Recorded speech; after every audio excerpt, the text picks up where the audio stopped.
Jadi guys, bertolak dari kasus Andrea Dian Bimo, salah satu artis Indonesia yang positif terinfeksi COVID-19, maka dibuatlah video ini. Jadi, Andrea Dian Bimo sempat menuliskan pernyataan seperti ini di Instagramnya. Awalnya, aku demam tanggal 13 Maret dan langsung dibawa ke rumah sakit swasta. Di sana, aku didiagnosis demam berdarah dan langsung opname. Tanggal 15, aku udah mulai fit, tapi karena khawatir, aku diminta untuk cek toraks. Hasilnya bagus. Cek influenza, hasilnya negatif. Dan waktu scan paru, ada flek di kanan dan kiri. Karena ada flek, maka besoknya tanggal 16 Maret, aku cek swab untuk tes apakah aku terinfeksi virus COVID-19 apa tidak. Baru tanggal 18 Maret, aku dikasih kabar kalau aku positif COVID-19. Nah guys, kenapa sampai awalnya Andrea Dian Bimo ini didiagnosis menderita demam berdarah dengue atau yang disingkat DBD dan bukan didiagnosis COVID-19?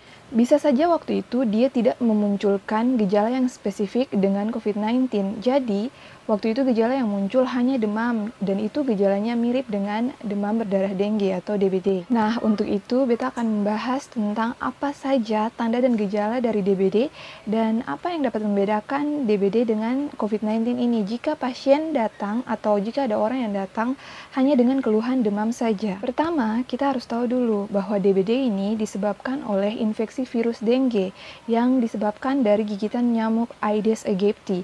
Sementara COVID-19 ini disebabkan oleh virus corona yang disebabkan karena memakan hewan yang tidak dimasak sampai matang. Nah guys, kedua penyakit ini sama-sama disebabkan oleh virus, yang artinya dia dapat sembuh sendiri atau self-limiting disease asalkan daya tahan tubuh seseorang itu baik atau kuat.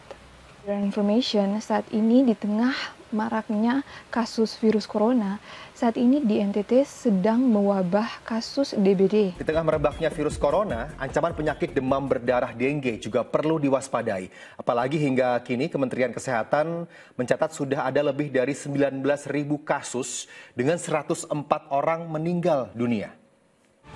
Provinsi Nusa Tenggara Timur masih menjadi wilayah yang masuk dalam kategori tertinggi untuk pasien DBD dengan jumlah kasus mencapai lebih dari 3.000 dan 37 orang meninggal dunia, termasuk diantaranya di Kabupaten Belu. Jadi guys, masa inkubasi dari DBD ialah 4-7 hari. Apa itu masa inkubasi? Masa inkubasi ialah masa di mana dimulainya terinfeksi atau tergigit oleh nyamuk sampai dengan timbulnya gejala. Jadi itu antara 4-7 hari baru mulai timbul gejala. Adapun tanda dan gejala dari DBD antara lain demam tinggi mendadak hingga bisa mencapai 40 derajat Celcius, kemudian mengalami sakit kepala, nyeri otot, tulang, sendi, penurunan nafsu makan, mual dan muntah, kemudian mengalami bintik-bintik perdarahan atau peteki, kemudian mengalami perdarahan spontan seperti mimisan ataupun gusi berdarah. Jadi, jika pasien ada yang datang dengan keluhan demam, kita tanyakan demamnya sudah hari keberapa, karena demam pada DBD biasa muncul pada hari ke-4 sampai hari ke-7.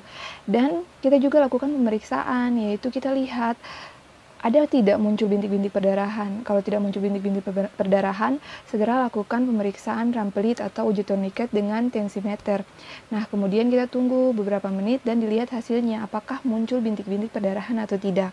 Nah, selain itu, untuk mendiagnosis DBD, kita dapat melakukan pemeriksaan yang lain, yaitu pemeriksaan lab. Pemeriksaan lab ini biasa dilakukan dengan pemeriksaan pengambilan sampel darah.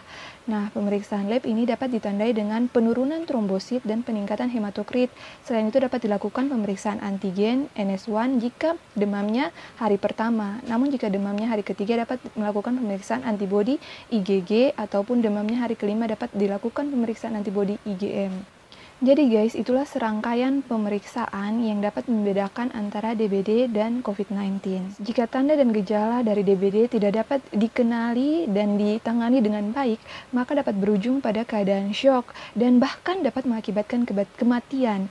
Nah, untuk itu harus dikenali tanda dan gejalanya dengan baik dan kemudian dibawa ke fasilitas kesehatan, misalnya puskesmas ataupun rumah sakit, agar dapat ditangani dengan cepat dan tepat.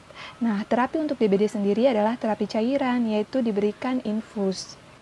Nah, untuk mencegah DBD dapat dilakukan dengan cara 3M+, yaitu menguras, menutup tempat penampungan air, mendaur ulang barang bekas, serta memberantas nyamuk, sarang-sarang nyamuk dengan melakukan fogging, dan menabur bubuk abate pada tempat-tempat penampungan air.